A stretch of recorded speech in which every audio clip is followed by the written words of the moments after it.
On today's show, learn how to find talent in the busy season. Hey guys, Weldon Long here. Listen, before we get started today, I have a very special announcement. I have partnered with EGIA and the Contract University to create the ultimate HVAC sales system. This is not sales training. It is the comprehensive sales system that I have used in my companies and my clients' companies for 20 years. I like to say it's kind of like hiring me as your sales manager. I create the scripts and the presentations for lead coordination and the entire sales process. We customize it for you. I create your pricing models. I create your menu-based price cards that we use to present to the homeowners. I also do ongoing sales tracking and sales coaching for your entire team. Like I said, I essentially become your fractional sales manager, and I can implement this program whether you have an existing sales manager or not. Now listen, here's the important part. There are only 10 spots available in this program. After all, I can't manage hundreds of sales teams at the same time. This is what we call a We Do It For You program. All you have to do is to sit back, let me create your sales system from beginning to end, and watch the new system sales come in. Now, if you want to get more information on this, go to mycontractuniversity.com/ultimate or call David Delgado at the number below. Now, we all know how hard it is to find good people in our industry, especially in the busy season. Luckily for us, we have Mr. Drew Cameron to teach us the ins and outs of how to do this. Take it away, Drew. If you need people come spring and summer, and you wait till spring and summer to find these people, that's a recipe for disaster. You have to find people. You got to obviously plant the seeds before you harvest the crops, and you got to give yourself enough time to find these people, source these people, pry them away from whatever they're doing. If they need to give a 2-week, maybe a 4-week notice before they leave, and then get them onto your team, get them onboarded, get them trained, and get them up to speed on your systems and processes, and bring them into your culture, right? I mean, that's really what this has to be. And so you got to do that now. And January, February, March, those are the prime times for you to recruit, the talent that you're going to need for this busy season, right? And then once you got these people on board, you don't want to let them go, because if you're always looking for people in your busy seasons because you have shoulder seasons and you let them go, that's a mistake, right? So here at EGIA, we're not only going to teach you obviously where to find these people, we're going to teach you how to recruit them, interview them, onboard them, and then give you the tools, training, and coaching to kind of assimilate them into your team and make them top performers in your team. And not only are we going to be able to do that, we're also going to be able to help you lift up those shoulder seasons so you can keep these people gainfully employed year round. You don't have to have that rat race, dump and chase kind of mentality, if you will, of cutting loose people when you get slow, because the idea is to never get slow, right? And the whole year should be somewhat reasonably busy. So that being said, let's dive into the content here. This is just my belief. If you're struggling to find people, you might be looking in the wrong places. You might be looking for the wrong people, right? Because everybody is looking in typically the same places in this industry everywhere I go. And I'm not saying that you shouldn't look in those places. I'm just saying you can't look in only those places. And then you can't look for the same person that everybody else is looking for, because you're all looking for that rainbow striped unicorn, right? You're looking for that technician who's got experience, who's got the tools, the training, the technology, who's great with customers, who's going to be a great employee, who's going to assimilate into your company. Yeah, good luck finding that, right? Number one. Number two, if a unicorn gets loose in your market, odds are they had to really upset their employer, right, to get loose. And the other thing is, if they need a job, they don't typically go online looking for this stuff, right? A good salesperson, a good technician, any good employee for that matter, just goes knocking on a door, and they know who the players are in town. They know where the best companies are. These guys, know each other. These people all know each other, and they talk to each other. So if one of these technicians that you're looking for, an installer, gets loose in your market, good luck finding them, right? Now, if you pry one away, and you can, and I'm going to give you some resources to be able to pry one away, from one of your competitors, well, then you better have a compelling culture within your organization to onboard them and keep them. Otherwise, if they basically were disloyal and left somebody else, what are the odds that they're disloyal and leave you, for a buck or two more, right? And so stop looking for the rainbow striped unicorns.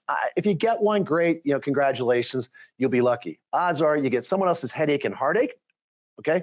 Or you get someone who's not loyal, or you get someone who basically leaves a company, comes to your company and says, hey, we used to do this over here at ABC, and they try and bring ABC's culture into your culture, right? No, you want them to assimilate to your culture, right? So that being said, where should you look? And that's all we're gonna have the ability to cover today is where should you look, because I'm going to give you a lot of resources as to where you should look, and you're going to have an opportunity to get access to all of this stuff after the fact, right?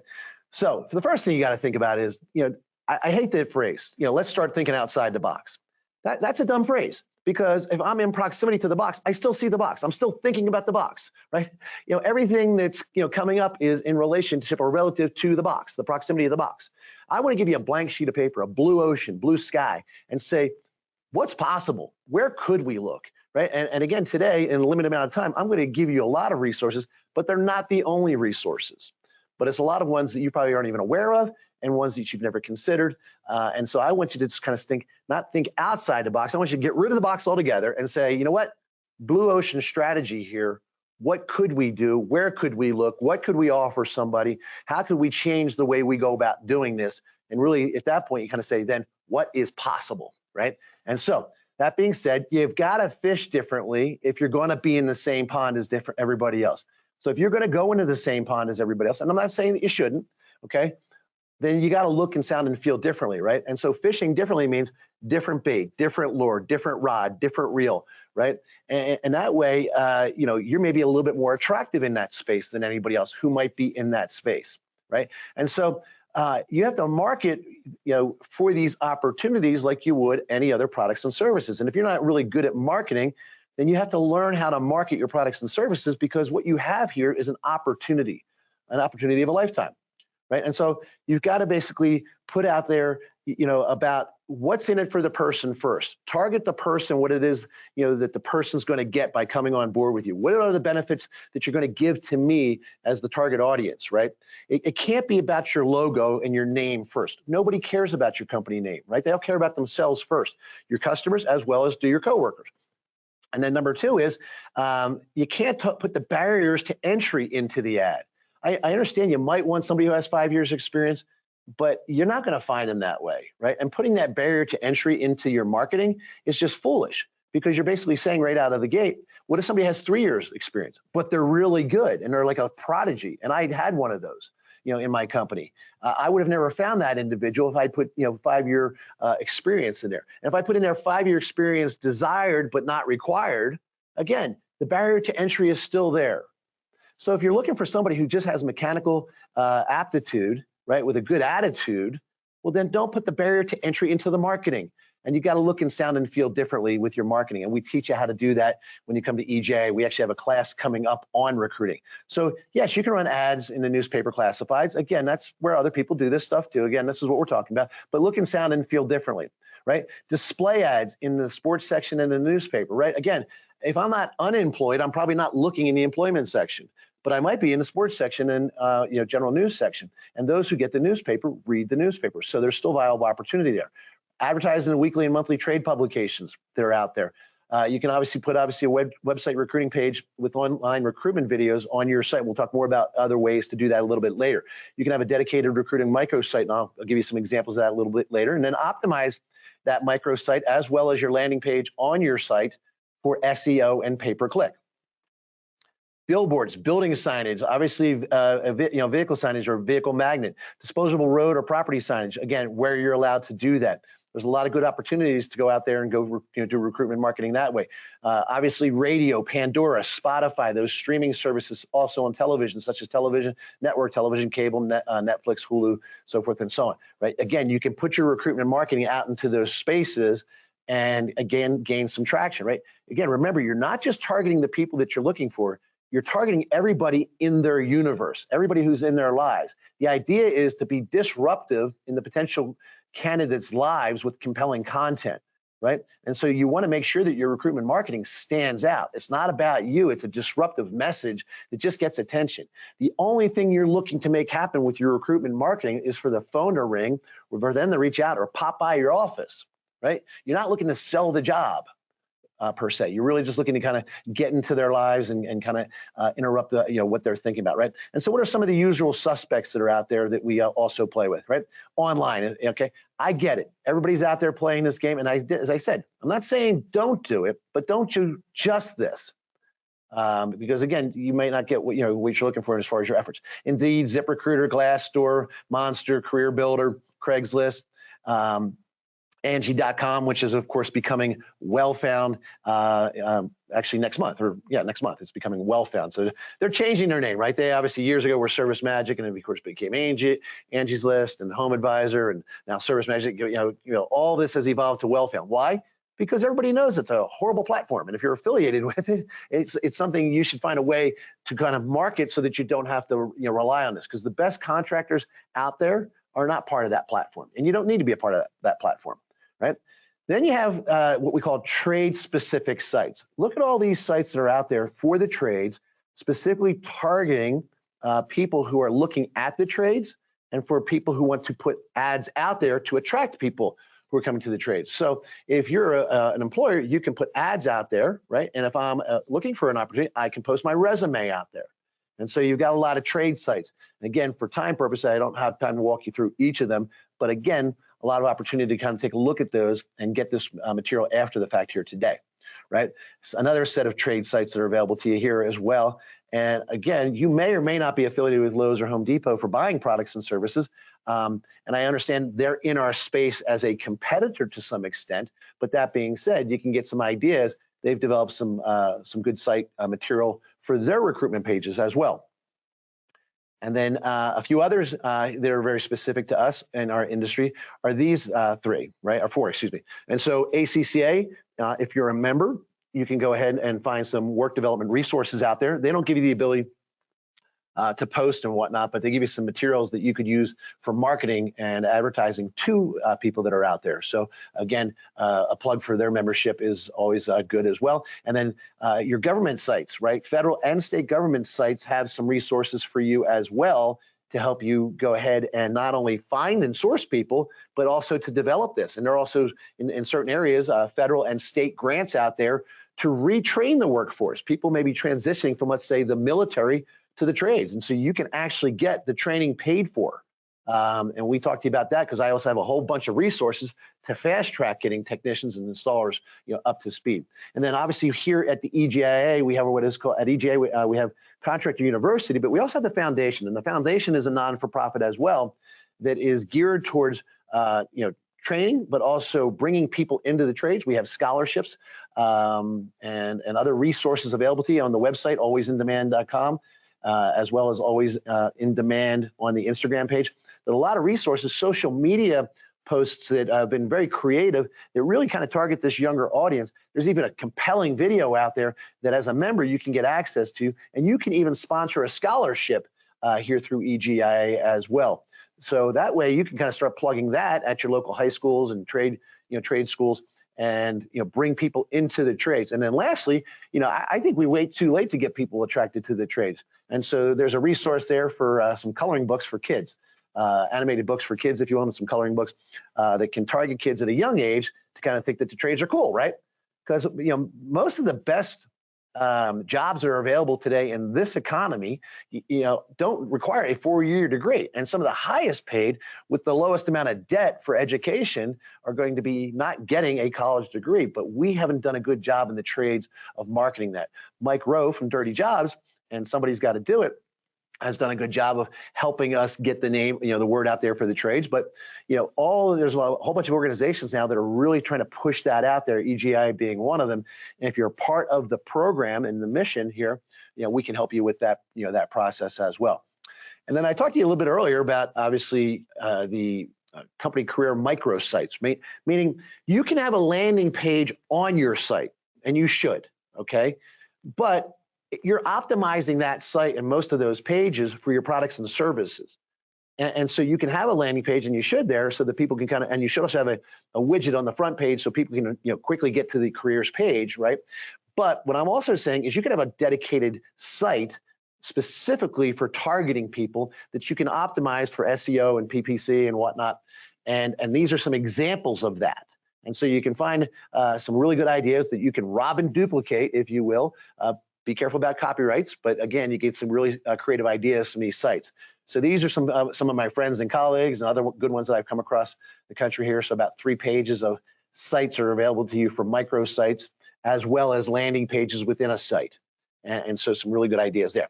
And then also realize that the trade industry is no longer just a man's world, right? I mean, we have to appeal to everybody, of all walks of life, but we need to really be bringing the female persuasion into the arena, right? And so we have to invite them in and offer them suitable work. And suitable work is whatever they say is suitable work, whatever they're willing to do, right? If you help them see there's an opportunity for them to take advantage of helping their family at a higher level, we all know that technicians make way more money than customer service representatives or bookkeepers or clerical people, right? And if we have a day and age in which there's a lot of independent women and what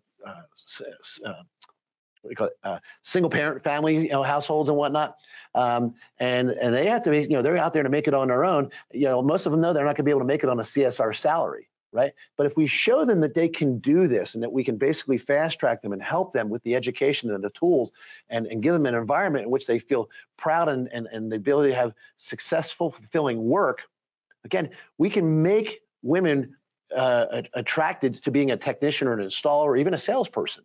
And these other things that, again, have a stigma of being just for men.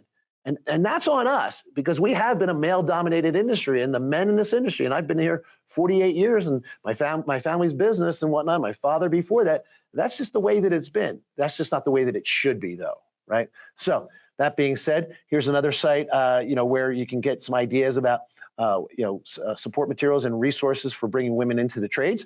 MCAA is a commercial organization that's also got a nice site there. It's true, really has some good resources and ideas about how to drive women into the trades, right? It's they call their initiative page there. And then there are two sites here. One is womenofhvac.org, and then there are womenenergy.com/jobs. And then lastly, Women in HVACR mentorship program. You can now network with women who can tell you how you should set up your company and your culture and your recruitment marketing and your programs within your organization to attract women into your, not only the industry, but also into your company, right? And so you got to get around with people who know what we as the men don't know, right? So, great resources there. And we've got a great network, amongst the women in HVACR going on there. And then also the military, right? These are America's finest. And they're transitioning out, and you can target these people before they leave the military. In fact, you should target them as they go into the military. You should work with your local recruitment office and say to the local recruiters, hey, when these people come out of the military, we want to be a source for you to refer them to. So as they're going in, they already have an exit plan, right? Number one. Number two is, as they're exiting, you want to work with the local recruiter, because a lot of the people who are coming out of the armed forces go to the recruiter and say, hey, where should I go afterwards? Number one. Number two is you should go to your local Veterans Affairs office as well and say, what can I do to attract these people? And then they say, and what government monies are available to transition them and train them? There's an organization down in Texas, I think it's called the Perfect Technician Academy. And they will actually handle all the paperwork for you to go ahead and get the tuition paid. Now, you pay a wage and the expenses for them to go to Texas for about, I think it's like 6 weeks or so, right? But then, once they're there, the tuition for the class, which is like $20-some thousand, the tuition for the class is paid for by the government, and that organization handles all the paperwork for you at the Perfect Technician Academy down there in Texas. So check those people out as well. But those are some veteran resources. And then where are the people looking online? Well, 3.6, think about this. Only 3.6% of the people looking for jobs search job sites, right? And so there's all these job sites out there, and I gave you a lot of them already, right? But only 3% of the people, almost 4% of the people, are looking on those sites. Now, again, when you think about all of the people that are out there, that's a lot of people. But again, it's a small area that we should be looking. It should be the only place that you look, and that's why you can see why you get so little juice for the squeeze when you do just online recruiting. You've got to be noisy in their lives. If you think about the online, right, whether that be for marketing for your business or marketing for people, it's no different than the Yellow Pages, right? Where were the Yellow Pages when you grew up? Those of you who know what the Yellow Pages are, right? They were in a cabinet, in a drawer, on a counter, probably had something on top of it, right? And so all of the marketing and advertising in those books were out of sight, out of mind until you had a need, right? And so I want to be noisy in these people's lives every day so that they're thinking about me. They're thinking about my company, not only when they have a need, for looking for a job, but when they, they're just thinking about me. I all of a sudden disrupt their lives. They weren't even thinking about a job, but all of a sudden something catchy and creative, comes across their radar, whether it be on a billboard or radio or television, newspaper, wherever that ad could be placed. So you got to get a little bit more creative. 44 to 70% of employees are job seekers. So even people who are gainfully employed are looking for jobs. And I understand that's a wide range, but that's basically what the study says. 60% of the people find jobs through connections and networking. So again, it's not what you know and where you place your marketing and advertising, it's who you know. And so when you're looking for somebody for your jobs, you got to let everybody that you know, and everybody in your team has to let everybody that they know, right, including their family, because their families work in different places. And you never know where you're going to find somebody. You might be only 6 degrees of separation away, from the next person that you need. But you always got to be placing these feelers out there, to find people. I have a recruitment business card that we basically share at EGIA that's very compelling. And I give it out at trade shows and home shows and supply houses. And if I'm in a parking lot somewhere at a coffee shop or a food place, or anywhere I might come across somebody at supply houses, I'll put it under a windshield wiper or a little, in the door frame of the vehicle. Right. And it's basically, trying to be respectful of the person, saying, listen, I understand you're on the job, but if you're looking for an opportunity, reach out to me. And of course, we get a lot of people reaching out to us just to have a conversation. And we basically say it's a no-cost, discreet conversation to have a conversation. You'll be glad that you did.